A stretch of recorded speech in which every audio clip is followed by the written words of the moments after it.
El planeta Tierra. 4.500 millones de años de evolución. Y se va a acabar todo.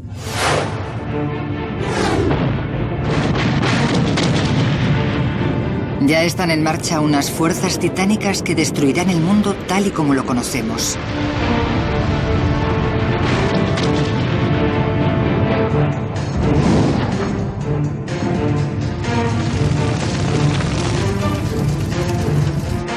Unos investigadores científicos nos conducirán a un viaje épico hacia el futuro de la Tierra, donde los apocalipsis arrasarán toda la vida y destruirán nuestro planeta. Esta es la cuenta atrás para el final del mundo.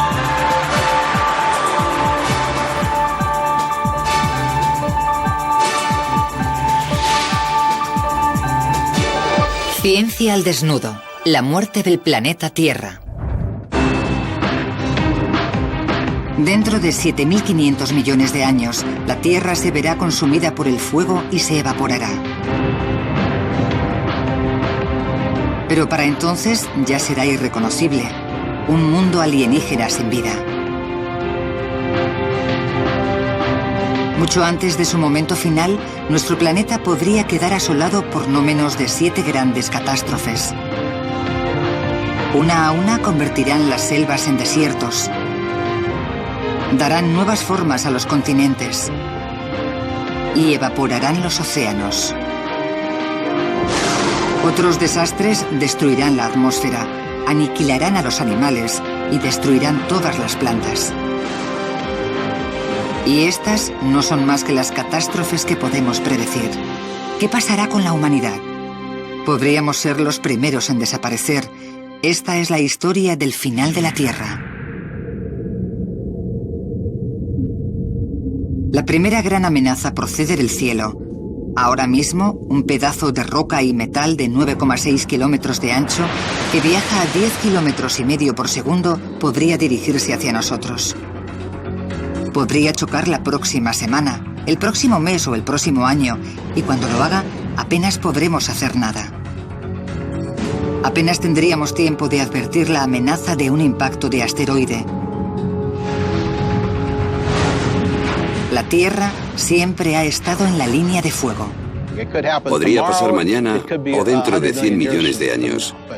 No es cuestión de si pasará, sino de cuándo pasará.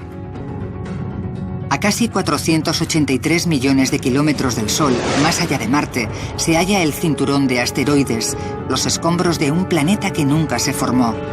Son 750.000 enormes pedazos de roca de más de 800 metros de ancho.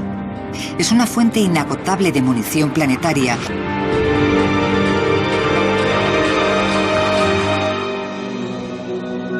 El profesor Don Brownlee, astrónomo de la NASA, sabe mucho de asteroides. Cuesta no fijarse en la estela de destrucción que dejan a su paso.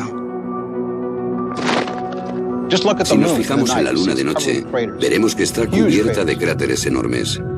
Todos los planetas sufren impactos. Ha ocurrido durante miles de millones de años a lo largo de la historia, y aquí también ocurrirá.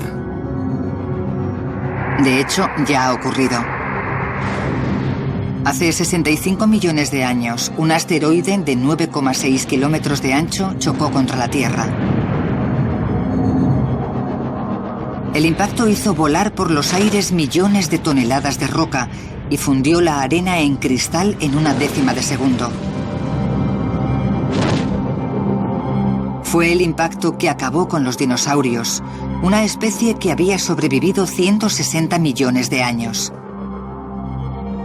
¿Y cuáles son las probabilidades de que una colisión de asteroides se produzca en nuestros días?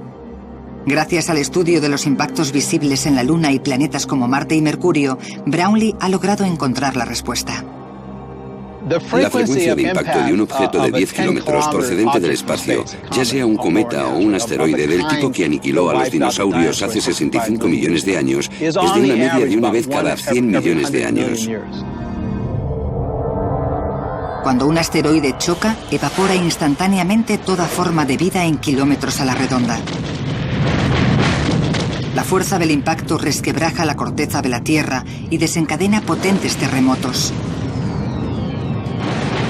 La fuerza de los vientos levanta olas que entran tierra adentro en forma de maremotos. En unos pocos días, una nube de polvo bloquea el sol y hunde al planeta en la más gélida oscuridad. Un invierno interminable que dura más de un año. Y escondido dentro del polvo hay algo mucho peor. Una repentina sobredosis de óxido nítrico destruye el 85% de la capa de ozono. Cuando el polvo finalmente se asienta, la falta de ozono permite a los dañinos rayos ultravioleta llegar a la superficie, dañando a miles de millones de personas y matando a plantas y animales con dosis letales de radiación. Al final de ese primer año, al menos el 70% de toda la vida habrá desaparecido. Los que vivan bajo tierra o hibernen tendrán más posibilidades. Esto fue lo que mató a los dinosaurios, y algún día podría pasarnos lo mismo a nosotros. Pero independientemente de que el impacto de asteroides se produzca la semana que viene o dentro de 1 millón de años, la humanidad tendrá una gran ventaja sobre los dinosaurios. Una ventaja que al final podría salvarnos del mismo destino. Gracias a los avances tecnológicos, podríamos construir refugios para protegernos e incluso impedir que el asteroide chocase con la Tierra, desviando su curso o haciéndolo explotar.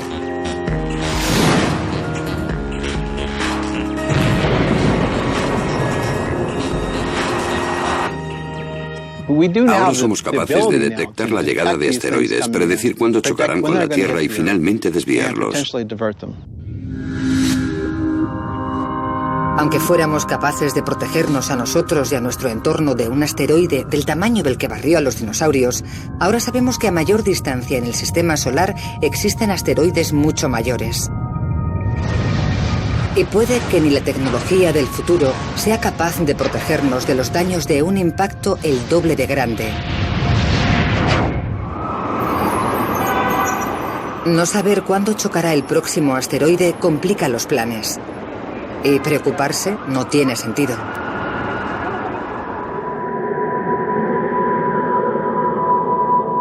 Puede ocurrir algo peor. Y aunque pudiésemos planear la próxima catástrofe, no serviría de nada. Las planchas de hielo de varios kilómetros de profundidad que emergerán de los polos resultarán imparables. Se acerca una glaciación global. ¿Cómo lo sabemos? Ya ha pasado antes, y una de las primeras pistas se obtuvo en los pozos de alquitrán de La Brea. Fue una gran sorpresa encontrar allí un mamut peludo amante del hielo.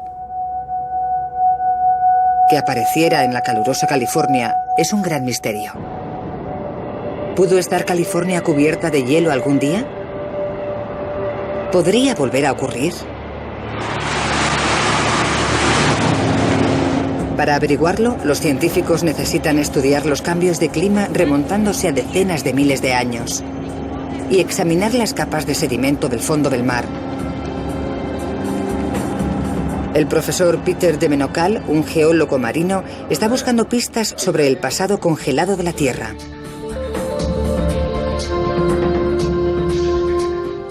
Los sedimentos marinos profundos constituyen archivos únicos de los cambios de clima del pasado, porque en el mar se acumulan sedimentos continuamente y muy despacio a lo largo del tiempo, y representan una especie de libro de historia de los cambios climáticos. Estos trozos de roca diminutos encontrados en los sedimentos encierran la clave del pasado gélido de Estados Unidos y la de su futuro. Depositados hace 10.000 años, resulta asombroso cómo llegaron hasta allí. Los icebergs llevan esas rocas en su interior hasta que se derriten. Cuando se derriten, la carga que llevan se hunde y por eso encontramos estos grandes guijarros en mitad del mar.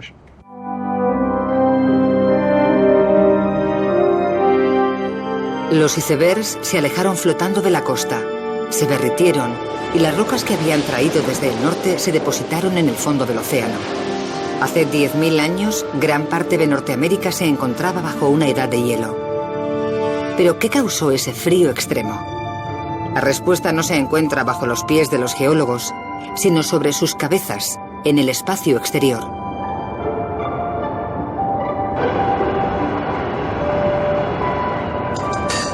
La Tierra orbita en torno al Sol en una elipse que con el tiempo va cambiando de forma gradualmente. La inclinación de la Tierra respecto al Sol también cambia. Hay cálculos que sugieren que la interacción de estos cambios podría cambiar el clima de cálido a frío y viceversa. Se llama el ciclo de Milankovitch en honor a su descubridor. Sus cálculos orbitales demostraron que la Tierra pasó de la edad de hielo al calor hace 10.000 años, la edad exacta de los sedimentos que ha encontrado de Menocal.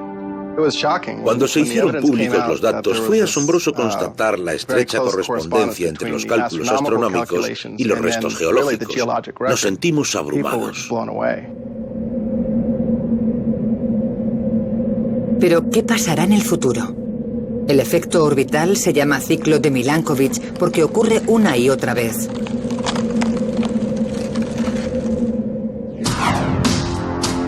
Menocal cree que la Tierra se sumirá en otra glaciación dentro de 30.000 años.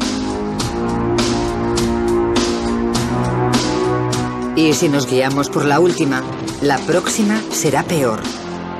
Porque si en la anterior edad de hielo solo había 5 millones de humanos, ahora hay 6.000 millones. ¿Podrán sobrevivir todos? Planchas de hielo de 3 kilómetros de grosor podrían cubrir el suelo. Ciudades como Londres y Nueva York podían quedar enterradas bajo miles de metros de hielo. El nivel del mar podría descender hasta 122 metros al congelarse el agua. Y las temperaturas gélidas podrían durar 100.000 años. La cadena alimenticia se vendría abajo, las plantas morirían ahogadas bajo el hielo, los herbívoros no podrían encontrar comida y se extinguirían. Mientras la civilización se derrumba y la comida y el refugio escasean, nuestros instintos básicos de supervivencia se activan. El doctor Erwin Redlener, de la Universidad de Columbia, es un experto en las reacciones humanas ante catástrofes. La mala noticia es que muchas personas no sobrevivirán. El mayor reto será evitar matarnos unos a otros por culpa de una catástrofe natural como una nueva glaciación. Las gigantescas migraciones de gente tratando de escapar del frío extremo poseen el potencial de causar una competencia mortal por los recursos, la comida, el agua y el poder. Miles de millones de personas podrían morir a medida que grandes zonas de tierra fueran tragadas por el hielo. Pero muchos humanos sobrevivirán al frío en los cinturones verdes al norte y al sur de Ecuador. Allí continuará la agricultura, pero no lo suficiente para alimentar a los miles de millones de humanos que lucharán por controlarla. En las pocas zonas verdes, los humanos sobrevivirían, pero la población se reduciría en gran medida. La civilización tal y como la conocemos cambiaría para siempre. Y es probable que la próxima edad de hielo no sea la última. Las grandes placas de hielo continuarán avanzando y retrocediendo, devastando la vida y las civilizaciones. Y dentro de 250 millones de años, el futuro empeorará. La vida se enfrentará a una amenaza aún mayor y estará a punto de extinguirse. Los mares se secarán y la tierra se convertirá en un desierto.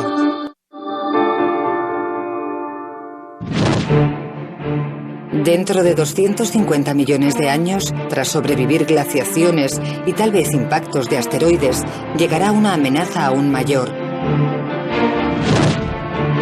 Ahora la superficie del planeta es totalmente irreconocible. La vida está a punto de llegar al límite de su extinción.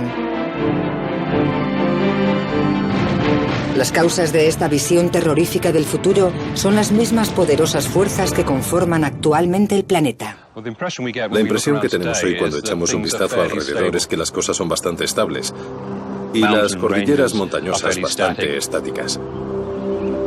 No parece que se estén elevando. Creemos que el nivel del mar está subiendo, pero apenas se puede apreciar. Pero si miramos a largo plazo, en cuestión de millones de años, el proceso se acelerará y empezarán a ocurrir cosas con las que no contábamos. Entre ellas el movimiento de los continentes y la elevación y el descenso de las cordilleras de montañas. Es algo que lleva ocurriendo millones de años.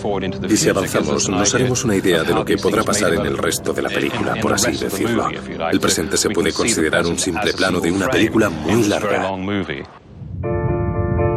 Este viaje geológico hacia el futuro comenzó cuando el hombre pudo ver por primera vez el mundo completo en un solo mapa. Ya en el siglo XVIII, el hombre se fijó en que las costas de los continentes del Atlántico encajaban como un rompecabezas, pero no podían saber que los continentes se movían. Pero a finales del siglo XX, los científicos descubrieron que los continentes sí se movían.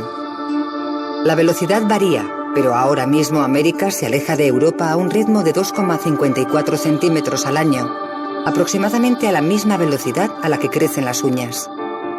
Este movimiento continental se denomina tectónica de placas y revela que la superficie de la Tierra está compuesta por una serie de enormes placas continentales en constante movimiento. Allí donde chocan, se crean grandes montañas y enormes volcanes escupen roca líquida.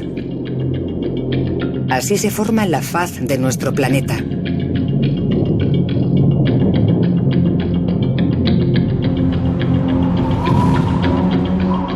Gracias a esta nueva información, la geología se abrió como un libro y reveló que hace 250 millones de años todos los continentes estaban unidos en una masa de tierra única llamada Pangea. Era un mundo caluroso y brutal dominado por los dinosaurios. ¿Podría el futuro movimiento de la tectónica de placas volver a transformar la Tierra en una única e inmensa masa continental? Ahora sabemos cómo se mueven las placas continentales con mayor precisión que nunca. Y resultó tentador proyectar esos movimientos miles de millones de años en el futuro para saber lo que pasará. Según el modelo de Livermore, dentro de 250 millones de años volverá a formarse un nuevo supercontinente único. África se empotrará contra Oriente Medio y la Antártida y Australia se fusionarán. Será una vasta masa de tierra rodeada de un mar gigante. Con gran parte de la Tierra a cientos o miles de kilómetros del mar, las lluvias desaparecerán. Las plantas no crecerán, y a medida que la Tierra absorba el calor, la temperatura se disparará y el planeta se desertizará. Si pudiésemos ver el nuevo supercontinente, sería parecido al interior de Australia.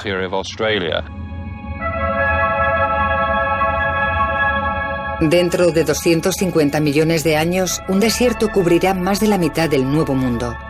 Será tan seco y caluroso que pocos animales y plantas sobrevivirán. El 80% de las actuales especies podrían desaparecer. Las que sobrevivan tendrán que adaptarse a menos agua, menos comida y más calor. Nuestros descendientes lejanos podrían tratar de refugiarse en las costas, pero ni siquiera allí podrían escapar de los peligros del Nuevo Mundo. En las costas probablemente haya erupciones volcánicas y terremotos constantes. Las fuerzas tectónicas que crearon el supercontinente seguirán funcionando.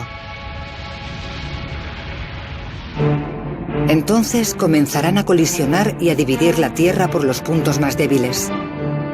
El resultado será enormes terremotos.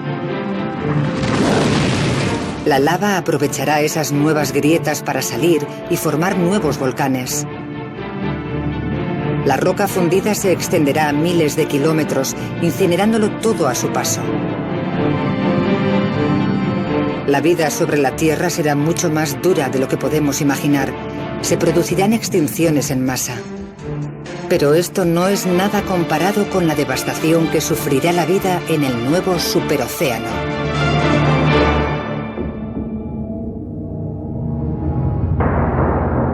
Dentro de 250 millones de años, un solo supercontinente dominará la faz de la Tierra. Ya ha ocurrido antes. Tras explorar lo que sucedió en el pasado, sabemos que la existencia de una sola masa continental tiene un efecto devastador sobre el mar. Una dosis letal de dióxido de carbono podría provocar una extinción en masa y acabar con el 96% de la vida en el mar.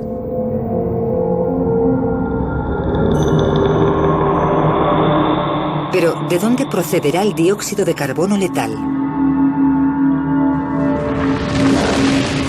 Los mayores productores de CO2 del planeta son bien conocidos, y en el supercontinente del futuro habrá un montón de ellos. Los volcanes. Para comprender cómo el dióxido de carbono provocará una extinción en masa en los mares, el doctor James Barry ha estado estudiando lo que le ocurre a una criatura en concreto, un braquiópodo, durante unos sucesos similares. Los mares se volvieron mucho más ácidos a causa de todo el CO2 que produjeron las erupciones volcánicas de hace más de 100.000 años. Y la mayor acidez del océano ha provocado que se extingan no solo los braquiópodos, sino muchas otras especies de vida animal. El doctor Barry está tratando de comprender lo que ocurre exactamente cuando se disparan los niveles de anhídrido carbónico. Unos de los primeros que lo notan son los crustáceos. Estos braquiópodos son muy curiosos. Son una de las primeras formas de vida animal que evolucionaron en el planeta hace 400 millones de años. Eran una de las formas de vida más comunes de la Tierra, pero pasaron de unas 30.000 especies a unas 300. Son un símbolo de cómo se puede extinguir la vida. Los braquiópodos sobrevivieron a todo lo que les sometió el océano durante cientos de millones de años. Pero fueron las erupciones volcánicas terrestres las que acabaron con el 99% de las especies de braquiópodos en el mar. Y el estudio de Barry revela cómo. Los braquiópodos son muy sensibles a los niveles de dióxido de carbono. El exceso de CO2 de los volcanes se disuelve en el agua y la acidifica. Una vez que entra en el mar, se combina y reacciona con el agua salada para formar ácido carbónico. Y eso afecta el equilibrio de la química de los mares. Cuando el mar se acidificó, los braquiópodos se extinguieron. A lo largo de 250 millones de años, las conchas duras de todos los invertebrados marinos se disolvieron en el agua.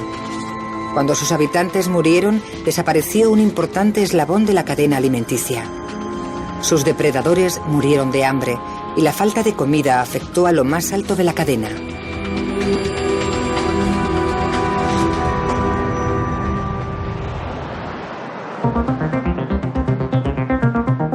Al mismo tiempo que se destruye la cadena alimenticia, otra consecuencia brutal del supercontinente único alcanza su cenit. El 80% de todas las especies marinas viven cerca de la costa. Con toda la tierra comprimida, hay menos costas en las que habitar. La competición por el espacio se vuelve feroz. El perímetro de costa del continente único del futuro será un 70% menor que los actuales. Así que el próximo supercontinente será letal. Dentro de 250 millones de años, el desierto árido en tierra y el océano ácido implicarán una extinción en masa que hará palidecer a la desaparición de los dinosaurios. Pero asombrosamente algunas plantas y animales sobrevivirán. Los que puedan adaptarse. Criaturas como las serpientes y arañas que prosperan bajo el calor. Los arbustos bajos y resistentes y varios tipos de cactus que serán capaces de evolucionar. La vida resistirá 1000 millones de años más. Solo entonces comenzará el final de la vida sobre nuestro planeta, con la extinción de la vida terrestre. Dentro de 1000 millones de años, el mundo se calentará. Todas las estrellas, como el Sol, pasan por un ciclo de vida y muerte. Hoy el Sol es de mediana edad, pero dentro de 1000 millones de años se hallará mucho más cerca de la muerte. Cuando consuma lo que le quede de combustible, unos procesos internos le obligarán a expandirse y acercarán su superficie cada vez más a la Tierra. La temperatura se disparará. Ahora es de 30 grados centígrados y sigue subiendo. Para la humanidad, 10 grados centígrados más nos llevarán a nuestro límite físico. A esa temperatura la sangre se espesa y se producen fallos cardíacos y del resto de órganos. Dentro de 1000 millones de años el ser humano no podrá seguir funcionando y desaparecerá para siempre de la faz de la Tierra. Pero otros tipos de vida serán capaces de sobrevivir. En la Academia de Ciencias de California, la profesora Lynn Rothschild investiga la historia de las antiguas extinciones de especies en busca de ejemplos de criaturas que sean capaces de sobrevivir en un mundo el doble de caliente que el actual. Lo que tengo en la mano es una amonita, un grupo extremadamente resistente de invertebrados.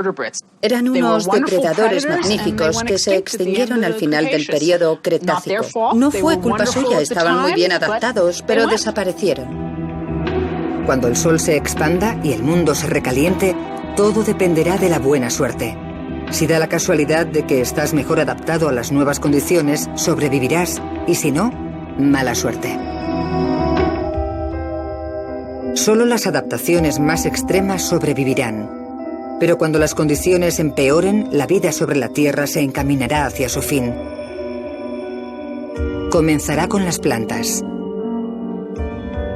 El profesor James Castin, experto en la atmósfera, es una de las pocas personas del mundo que ha averiguado lo que les pasará a las plantas dentro de 1000 millones de años.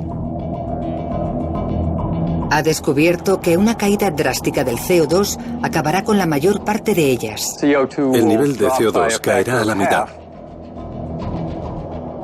lo que acabará con el 95% de las plantas de la Tierra. Los procesos geológicos que hay en marcha hoy en día absorben el dióxido de carbono y lo depositan en profundos sedimentos marinos.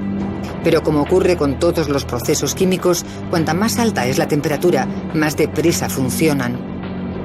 Y dentro de 1000 millones de años actuarán a máxima velocidad a causa del calor de la Tierra y eliminarán el dióxido de carbono de la atmósfera. Privadas de CO2, las plantas se ahogarán y morirán. Los últimos restos verdes del planeta se volverán marrones e inertes. Un vasto desierto cubrirá la Tierra. Cuesta imaginar el futuro sin plantas. Supongo que la mejor imagen es la de un desierto. Es un entorno muy hermoso, pero estéril y poco hospitalario. Sin plantas, la cadena alimenticia se colapsa. Los herbívoros mueren de hambre, seguidos de sus depredadores. Todos los animales, insectos, reptiles y mamíferos. La suerte se habrá acabado para todos los seres vivos terrestres. Solo habrá un lugar en la Tierra que seguirá sosteniendo la vida: el mar. Pero dentro de 1000 millones de años, cuando el sol moribundo se hinche y la temperatura se dispare, el mar se comenzará a evaporar. Y a medida que baje el nivel del mar, se volverá más salado. Para comprender cómo será el mar en el futuro, la profesora Rothschild ha acudido a estas salinas cercanas a San Francisco, donde se evapora el agua marina para producir sal. Lo que ocurre aquí y lo que imaginamos que ocurrirá en la Tierra es que a medida que suba la concentración de sal, muchos de los organismos que conocemos, los peces, el kelp, las algas, las mantarraya y todos los demás desaparecerán. Será el fin de la vida en el mar tal y como la conocemos. De las ballenas, delfines, medusas, los arrecifes de coral y prácticamente todo. Todo desaparecerá, incapaz de sobrevivir al incremento de la salinidad del mar. Llegará un momento en que no queden más que moscas de la salmuera, pequeños gusanos y microbios que se encuentran en las concentraciones más elevadas de sal. El mar tendrá al final una salinidad 10 veces superior y entonces no vivirán en él más que unas criaturas llamadas halófilos. Los halófilos son los organismos diminutos que prosperan en entornos de alto contenido salino y le dan al agua ese color rojo. El color rojo no es accidental.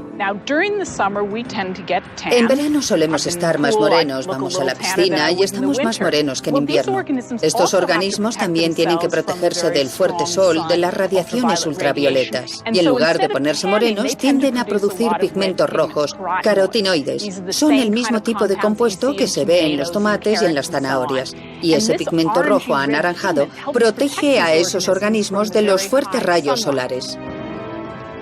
Con un sol abrasador llenando el cielo y las temperaturas en ascenso, solo estos supervivientes extraordinarios llamados extremófilos podrán salir adelante. Dentro de 1.200 millones de años, el resto de formas de vida habrá desaparecido. La Tierra se transformará en un sitio muy hostil y el mundo volverá a estar poblado solo por microbios, como lo estuvo en las primeras fases de la evolución de la vida en la Tierra. Los extremófilos, que se aferran al límite de la supervivencia en los últimos restos del océano. Pero la puntilla que acabará con toda forma de vida estará a la vuelta de la esquina. Dentro de 1.200 millones de años, los animales y las plantas habrán desaparecido de la Tierra. Solo sobrevivirán los microbios extremófilos en un mar crecientemente salino que se evaporará rápidamente. El tiempo también se habrá acabado para el océano. El resplandor del sol en expansión aumentará la temperatura media a unos asfixiantes 37,8 grados centígrados, casi el doble de la actual. El profesor James Castin está estudiando el efecto devastador que esto tendrá sobre el mar del futuro. Pensamos que la Tierra comenzará a perder el mar cuando el Sol brille con un 10% más de fuerza que ahora. Su hallazgo confirma las pruebas recogidas por los astronautas del Apolo en 1972. El hidrógeno está escapando de la Tierra. El agua está compuesta de una parte de hidrógeno y 2 de oxígeno. Lo que vieron los astronautas fue una parte infinitesimal de las pérdidas de los mares en el espacio. Hoy la cantidad no es grave, pero dentro de 1.200 millones de años, con la temperatura a 37,8 grados centígrados, el proceso se acelerará considerablemente. La mayor evaporación saturará el aire de agua. Cuando el agua se eleve a lo alto de la atmósfera, los rayos ultravioletas del Sol la dividirán en sus 2 componentes, oxígeno e hidrógeno. El hidrógeno es tan ligero que flotará hacia el espacio y se perderá para siempre. La pérdida gradual de los mares dará lugar a un nuevo y aterrador cielo. Un cielo que lentamente comenzará a oscurecer el Sol. Desde el espacio, la superficie parecerá estar desapareciendo. Creo que si pudiésemos observar la Tierra desde la Luna dentro de 1.000 millones de años, cuando haya empezado a perder el agua, veríamos un planeta muy distinto al actual. Cuanto más hidrógeno se pierda, la creciente cantidad de oxígeno será cada vez más densa. Y el ratio de evaporación hará que la atmósfera sea cada vez más espesa, con una humedad del 100%. Las nubes de tormenta se elevarán más. A 97 kilómetros de altura, el calor y la humedad crearán supertormentas más violentas y potentes que nunca.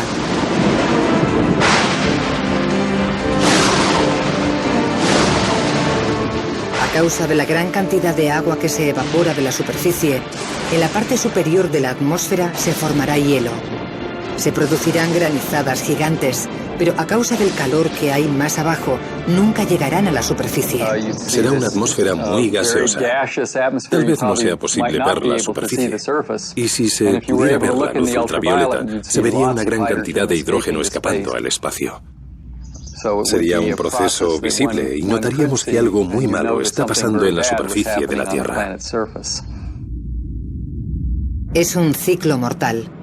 Cuanto más calor hace, más deprisa desaparece el mar y más violento se vuelve el cielo. Es lo que los científicos llaman el efecto invernadero.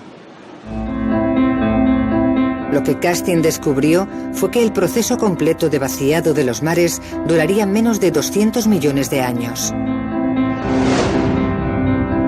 Sin agua no puede existir la vida. Y para averiguar cuándo ocurriría, tuvo que fijarse en un planeta no muy distinto de la Tierra, que también perdió su océano. El interés sobre el futuro del mar no surgió mientras estudiaba sobre la Tierra, sino Venus. Físicamente, Venus es casi un gemelo de nuestro planeta y hace miles de millones de años pudo ser incluso más parecido. El estudio de Venus ayudó a Castin a estimar cuándo empezaríamos a perder los mares. La respuesta fue una sorpresa. Hasta que resolvimos el problema, muchos científicos creían que la Tierra mantendría sus mares durante al menos otros 3.000 o 4.000 millones de años. Pero fuimos capaces de demostrar que las cosas empezarían a ir mal mucho antes. Los océanos podrían desaparecer en 1.200 millones de años. Una vez desaparecida el agua, el único resto de los magníficos océanos de la Tierra será una costra de sal como esta. ¿Significará el fin de la vida? Por increíble que parezca, un nuevo hallazgo demuestra que las formas básicas de vida pueden sobrevivir incluso sin agua. Pero, ¿durante cuánto tiempo? Aunque sabíamos que hay organismos que pueden vivir en concentraciones muy elevadas de sal, también sabíamos que podían quedar atrapados en la sal sólida. Pero lo que no sabíamos es que cuando la sal se endurece, se conservan en animación suspendida y siguen metabólicamente activos. Siguen respirando, comiendo y excretando, haciendo todo lo que necesitan, pero a un ritmo muy lento. Fue un descubrimiento asombroso para nosotros. Dentro de 1.400 millones de años, con los mares desaparecidos, los extremófilos sobrevivirán en la sal sólida. Pero por poco tiempo. Los organismos seguirán vivos en una costra de sal como esta, aunque no exista agua. No sobrevivirán eternamente, pero sí ganarán algo de tiempo. Tal vez otros pocos millones de años. Durante ese tiempo, su protección será el color rojizo que bloquea el sol. Y mientras vivan, transformarán el aspecto que tiene nuestro planeta desde el espacio. La gente siempre cree que la Tierra es un hermoso planeta azul. Un punto azul pálido en el cielo. Pero el hecho es que durante la mitad de su futuro, la Tierra será el planeta Barbie. Estará cubierta de sal rosa.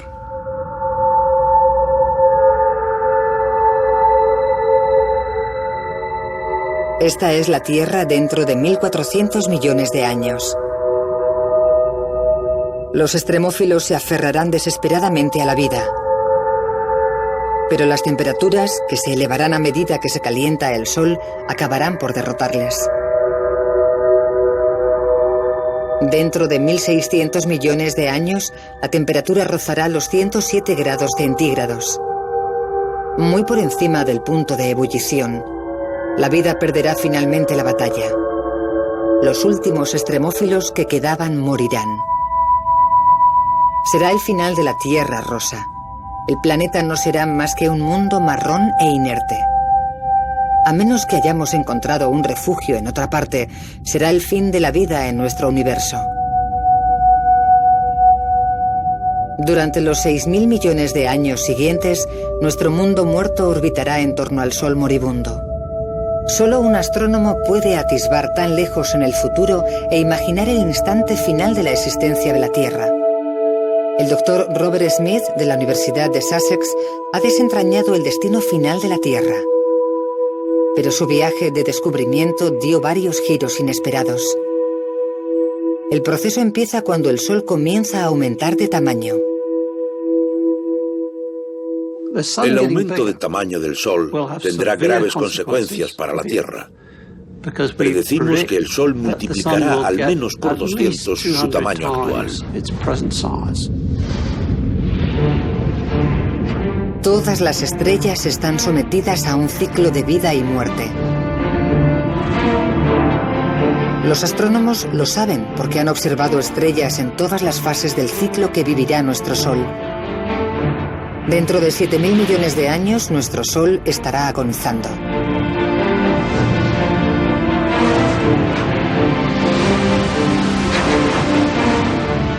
El Sol será 1000 veces más brillante, 200 veces mayor que en la actualidad, y seguirá creciendo. El calor disolverá literalmente la faz de la Tierra, barriendo los últimos restos de su singularidad. Cuando el Sol crezca, las montañas comenzarán a fundirse. Y en lugar de tener altas montañas y profundas fosas oceánicas, todo flotará en una esfera uniforme, amorfa y muy caliente.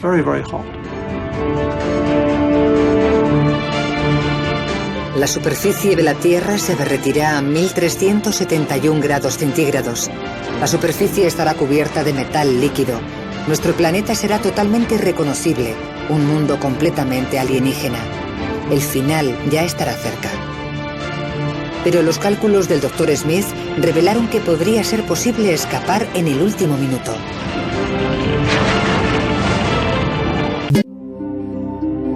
Dentro de 7.500 millones de años, las montañas y los mares habrán sido borrados de la superficie de la Tierra.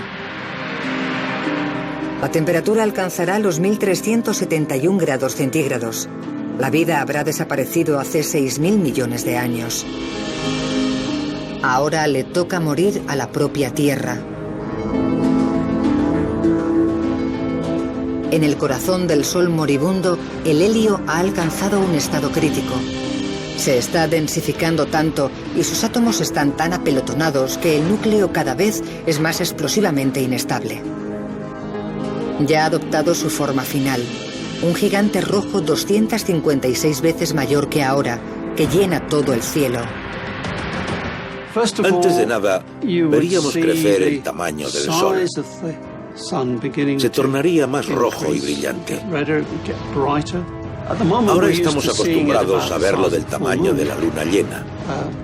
Crecería cada vez más y llenaría cada vez más el cielo, hasta convertirse en un gigante rojo que ocuparía la mitad de nuestro firmamento. Cuando el Sol queme su último combustible, se expandirá hacia afuera.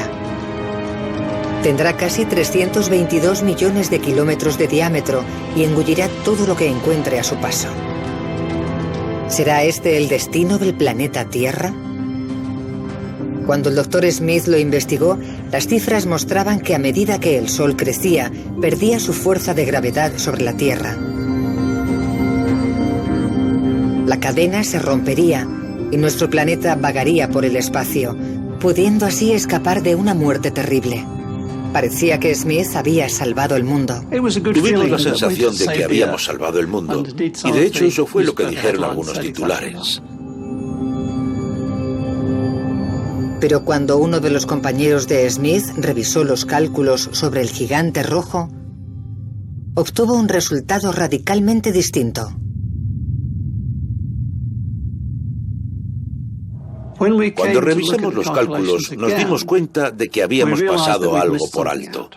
No habíamos tenido en cuenta un efecto, en concreto un efecto relacionado con las mareas. Lo que no habían tenido en cuenta es el efecto de la fuerza de las mareas de la Tierra sobre el Sol.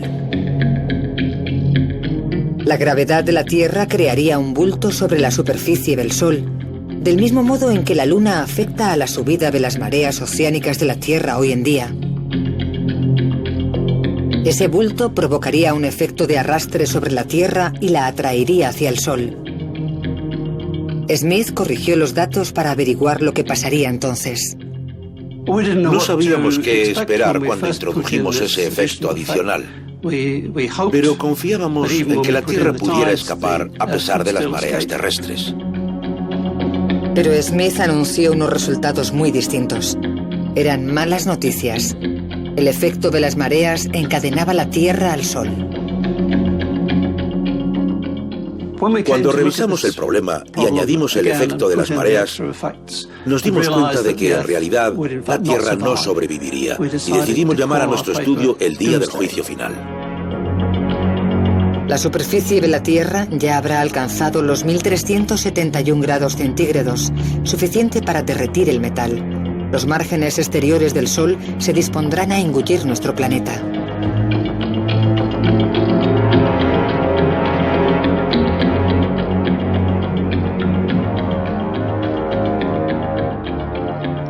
Si tratamos de imaginarnos lo que será la desaparición de la Tierra, será como si un asteroide penetrase en la atmósfera terrestre.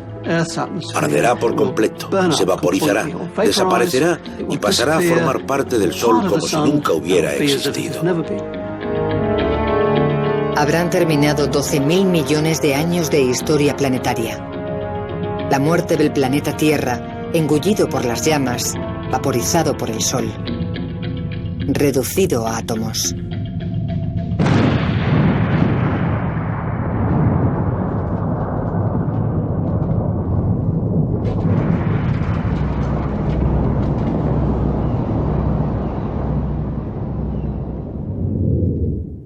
Es como el polvo al polvo, pero no está tan mal, porque esos átomos, tus átomos, los átomos de tu perro, los átomos de tu coche se esparcirán por el espacio y ¿qué harán? Acabarán formando nuevas estrellas, nuevos planetas y tal vez incluso nuevas personas.